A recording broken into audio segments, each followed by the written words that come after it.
up, y'all? It's me, Erica. It's Tuesday, the 5th of February. Woo!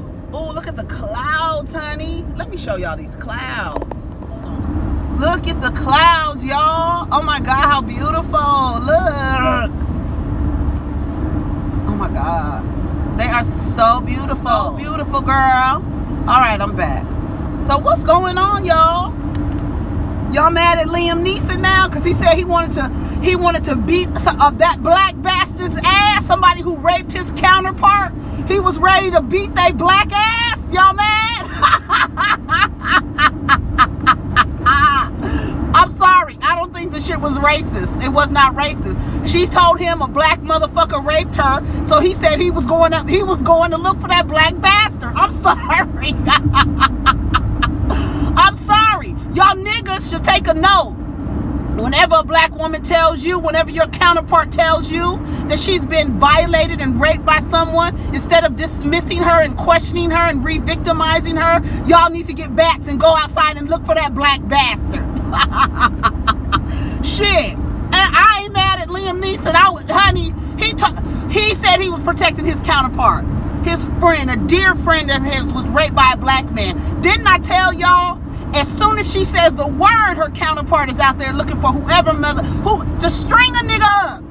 But no, it doesn't matter. It doesn't matter. She said somebody violated her. He going to look for him. Y'all niggas need to take note. I ain't mad at Liam Neeson shit. He said he going to look for that black bastard. I'm sorry. Shit. Y'all know he's racist. He ain't racist. She told him somebody black. It may be some latent racism to be like, okay, I'm going out here, I'm gonna find this black bastard, I'm gonna beat this black bastard's ass. She could have been lying about the man's race. It wouldn't matter. It would not matter to him. What? You said somebody black did what? Oh, okay. I'm out here. I'm out here. That's why I tell you.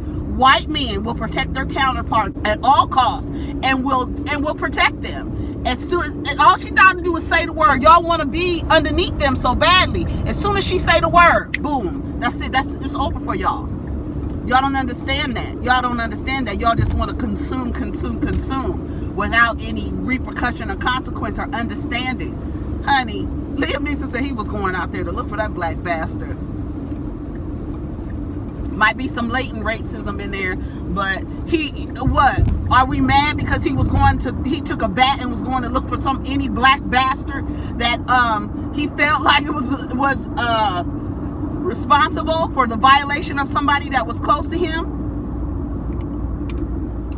Is there something wrong with that? I'm looking for anybody.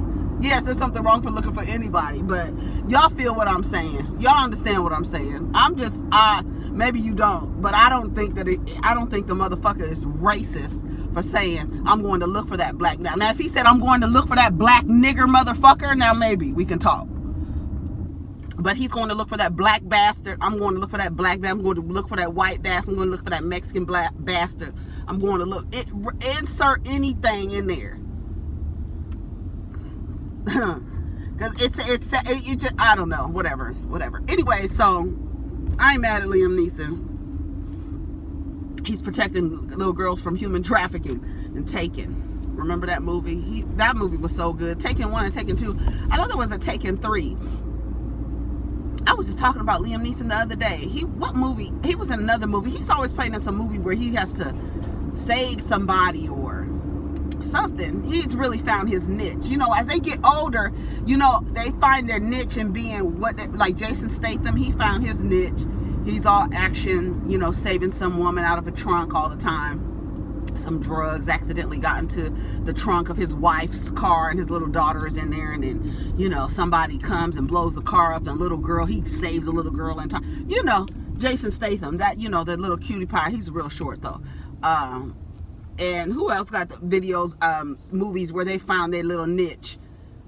Liam Neeson, Jason Statham, who else? The Rock seems like he's finding his niche too. I really want The Rock. Well, The Rock is funny.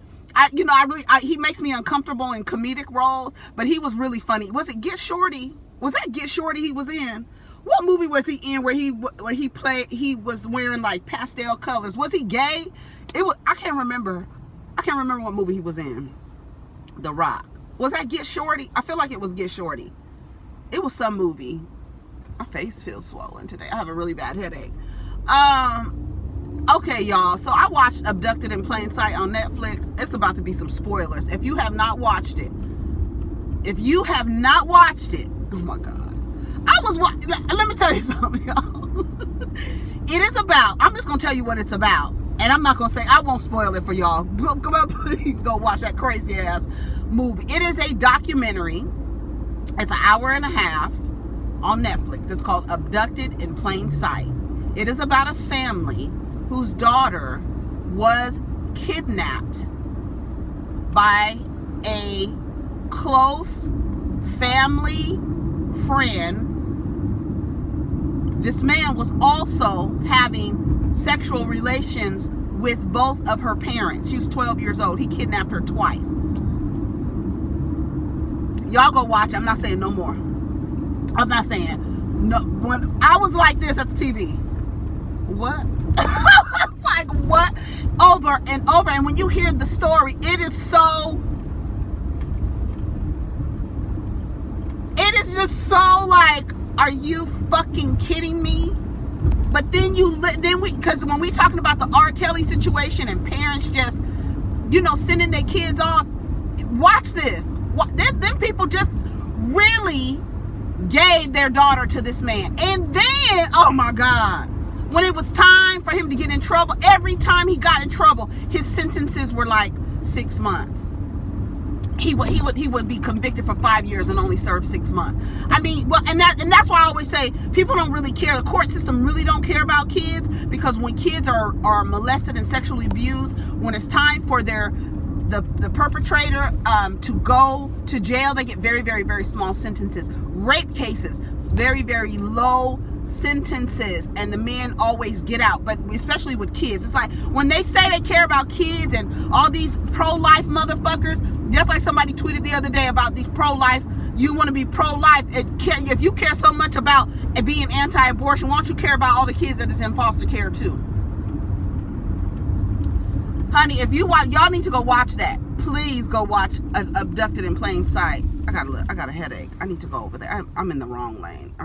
Whatever. Child, that shit was so crazy. Yes, a 12-year-old girl abducted by a family friend. Kidnapped, honey. They was gone. He took her. Groomed her. When I tell you he groomed that little girl and groomed the fuck out of her parents too. He was fucking both of her parents too. Yes! Yes! Yes! Honey, yes. You heard what I said. You heard what the fuck I said. I was like, no, what is going on here? And then so I'm on Twitter, right? And I'm looking it up and I'm like, is anybody else talking about this? Like, what the fuck? Look at my thumb. Like, what the fuck is going on? I'm scrolling. I'm like, okay. So I put in the hashtag. It's, of course, a lot of white people. This is a white family. A lot of white people. And then come to find out, I don't want to tell you nothing, but a lot of the people that I was reading their comments, they were like, oh, I knew where they were from. I knew what religion they were. Like, I could tell right off the bat, all this other stuff. Honey, I'm telling you, it's really sad to say, but religion plays a role.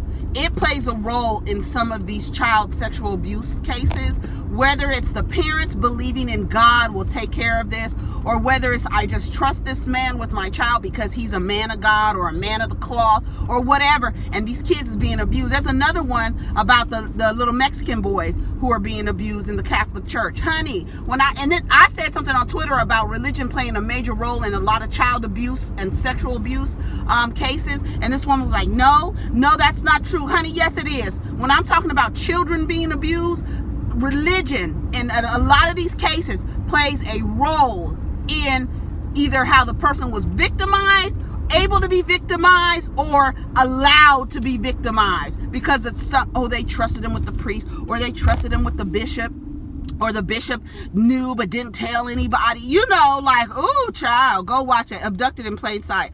I watched it last night. I was just like this. All I kept saying was, this is crazy. This is crazy. I couldn't believe it. And then when it couldn't get any crazier, God damn it, it got crazier. I was like, okay, these people are out of control. And then the little girl, and then they have recordings of her, and you can hear her little voice in comparison with his old. He was in his 40s, and she was 12. And I think he abused her for like a few years and was having relations with her parents, both of them. Whew. I was like, honey, that shit was crazy. I was like, and then y'all just letting her go with this man on a trip to go horseback riding, and then he was so slick with his that when I'm not telling you. I'm not telling you. I'm not telling you. Look, I'm trying to not tell you. I'm trying not to spoil it. Go watch it, y'all. It's crazy. And if you've watched it, kind of be like, don't spoil it for anybody in the comments. You know what I'm saying? Because, we could talk around it. You know what I'm saying? Because that shit was bananas. I ain't never seen no shit. I ain't never heard no shit like that before. When I tell you, I've never heard no shit like that before. And then to me, I'm looking at the family now. They're interviewing them. And the father is just like, y'all can't be that naive. I don't give a fuck. Like, that shit was crazy. Go watch it. I'm not talking about it no more. I don't have nothing else to talk about, y'all. When I saw that, I was like, I need to talk about that and Liam Neeson. What else is going on in the world today? Honey, we went outside this morning. There was this bird sit on this man's car outside. And I was like, I wanted to get close to it. My sons wanted to get closer. I was like, I'm not getting closer. What if he flies towards us? Because I felt like when he turned around and looked at us, his little gills went out. What is that? What kind of? I have a video. I took a video of it. This man is on the street drinking a beer. What time is it? 7 o'clock. He leaning back like this. Oh my God. On the corner. Is that the life? You need to go to work. You need to be at work. I'm trying to go to work early this morning. I don't want to hear nobody's mouth. And I'm hungry. I'm going to go get something to eat. I'm hungry. I'm tired, y'all. I got a headache. You don't hit my line no more. Oh. Well, so what else is going on? What was that? It was something I saw last night I want to talk to y'all about. I can't remember. Y'all go mute Tommy Lauren, please. Go mute her, block her. Just do it. Mute Thomas Lauren. And let your people know. Spread the goddamn word. That bitch is not going to be able to make. Cardi B and Nicki Minaj got into it with her. They need to leave that girl alone. Don't engage. And then who else said something to her and got a lot of engagement on the thing? It's full free promotion, and that's the thing that I be trying to say about us. Like, and I know it's really it's very difficult to not react. I mean, that's just a part of who we are, and maybe that comes from so many years of abuse in this country, but we react with emotion. Men and women react with emotion, and we want to tell somebody off real quick. We want to clown somebody real quick. We want to get somebody together real quick. And like, for people like that who uses our reactionary emotions for money, like they're using you, they make you upset, and then they turn around and monetize your anger, and we can't allow that. Like, I'm guilty of it too. I'll be like, bitch, shut the fuck up. Like, shut your stupid ass up.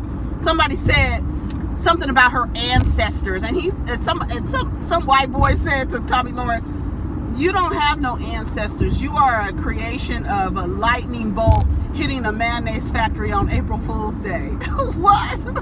White people are funny. Excuse me. But yeah, stop engaging her. I follow Candace Owens because I want to see. I follow her because I need to keep an eye on that bitch. That's why I follow Candace Owens. People are like, why you follow Candace Owens? Because I need to keep an eye on her. Bitch, what are you talking about? She don't be saying nothing. She really don't. I really want her to get into. She will not go on any black shows. She won't.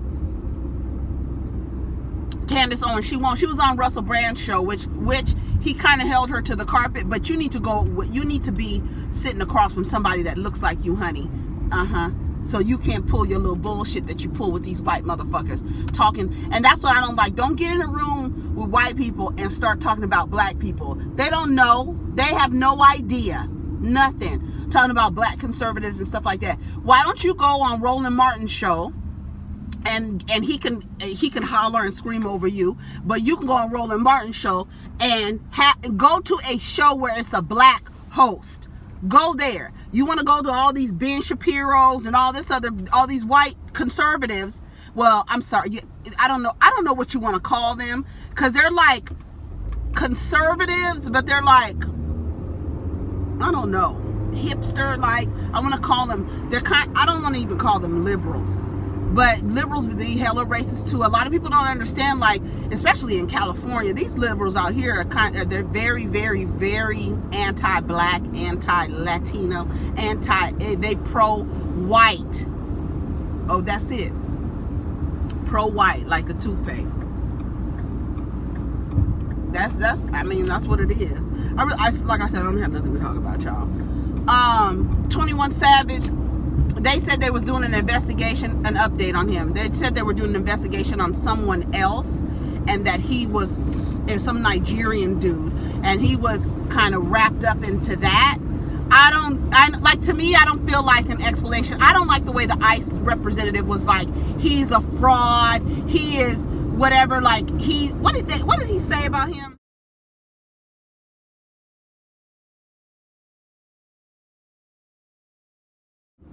That he was an imposter or a fraud, something to make it seem like he's fake, and he pulled the wool over you guys' eyes, just making him seem like this awful person. But the truth of the matter is, 21Savage has been really doing a lot of things within his community.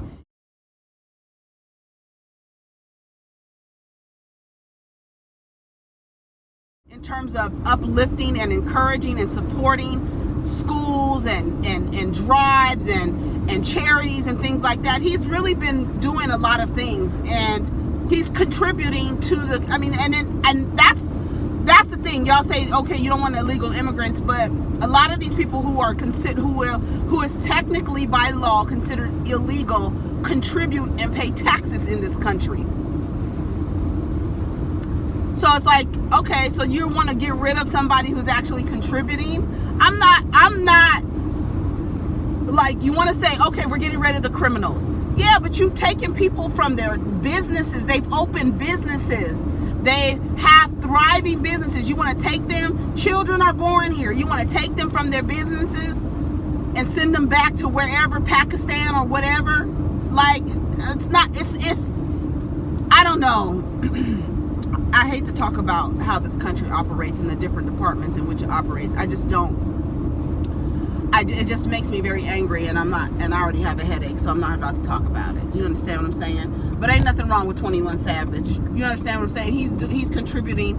He has been, actually, go look up the stuff that he's been doing within the community. And it's like, is he doing too much? Or you were okay with him talking shit and being a drug dealer? And I still don't understand how he's a convicted felon in the United States and is technically is an illegal immigrant. How does that happen? Why didn't y'all find out? It's a lot. Y'all really are putting a spotlight on the holes in the system. He is a convicted felon and an illegal immigrant chilling in the United States. So y'all fucked up. That ain't on him. Y'all fucked up. Oh, he gets what he deserves. He broke the law. Shut up. And I really don't like for white people to be like, oh, his mother should have. If you assume that your mom took care of your visa and your paperwork, and then they said last year he applied for another visa and they still holding on to the application. So I don't know. I have no idea. I think it's just wrong I don't know. And we was going through in the comments talking about all the people who are Afro-Latino or from the Caribbean who have contributed to hip-hop. And it's from beginning to the end. Biggie was damn Jamaican. Hello, come on. Come on. Come on. You know what I'm saying? So I know somebody said, you know, the African Americans sustained it, but yeah, I think when it went down south, and even down south, a lot of the rappers from Caribbean too, but even down south and onto the West Coast is when you started getting a lot of African Americans or Black Americans. I mean, you like Snoop and Dre and like all the West Coast, you know, Eazy-E, all of them, all the West Coast rappers. And even then, like Pac is from New York, fucking Corrupt is from Philadelphia. You know, everybody ain't from where they from. You know what I'm saying? You know, but Pac repped the West Coast super hard. Went to performing arts school in New York. He went to school in New York. Corrupt, he's from Philadelphia. You know what I'm saying? But they rep, you know, where they from. You feel me? Anyways, I'm out of here. I'm tired. I'm sleepy. I want to get some coffee. Hopefully they brought us breakfast this morning. I'll talk to y'all later. Lady, every time, it's always somebody wanting to tailgate on somebody. Y'all be rushing to a red light. It's so weird. That's why you can't see over the steering wheel, bitch. Sorry. Shout out to the shorties. All right, y'all, I'm out of here. Take care of each other. Peace.